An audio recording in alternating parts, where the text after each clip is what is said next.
I think we all understand that on April 2nd, we're facing a threat of generalized tariff on all goods and services that are crossing the border to the United States. And so this is a very difficult environment, but the announcement of tariff does not mean that these tariffs will be in place forever.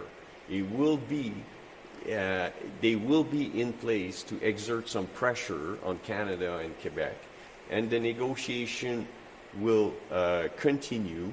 And if we are able to make our case that it is not in the interest of the United States to impose tariff on Canada, on Mexico, because the North American economy is integrated, is working well, if we can make the case that it is not in their interest, then these tariffs will be removed and we will be in a good position. Mr. Carney, yes. We think that what's really important in the face of these threats is to support investment and innovation by corporation, and that's what we will do tomorrow. Okay, so we finished 2024 in pretty good shape. The fiscal position is better, the growth was better than expected.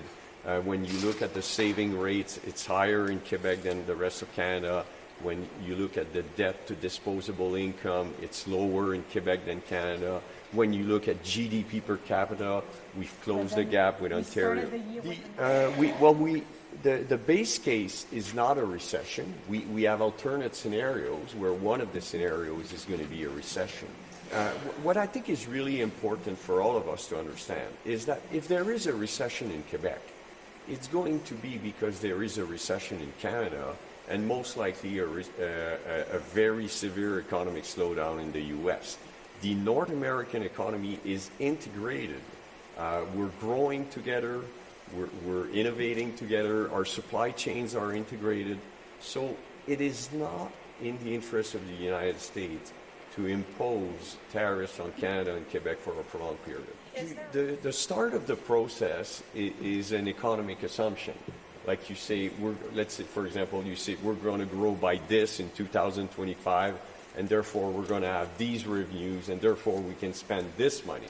Well, in this case, it was difficult to pinpoint what is going to be the growth rate in 2025.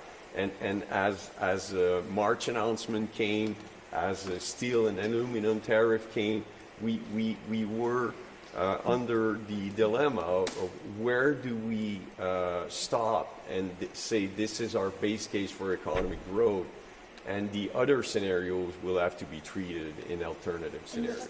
Okay. Again, one more time. 2024, 2025, the deficit is going to be lower than it was forecasted at the end of November. The economy was better, the revenues were better. In all, the deficit is going to be lower. The deficit for 2025-26 is going to be larger than the deficit for 2024-25 because we need to support the economy. We need more contingencies because we're in a period of great uncertainty. Merci beaucoup. Bonne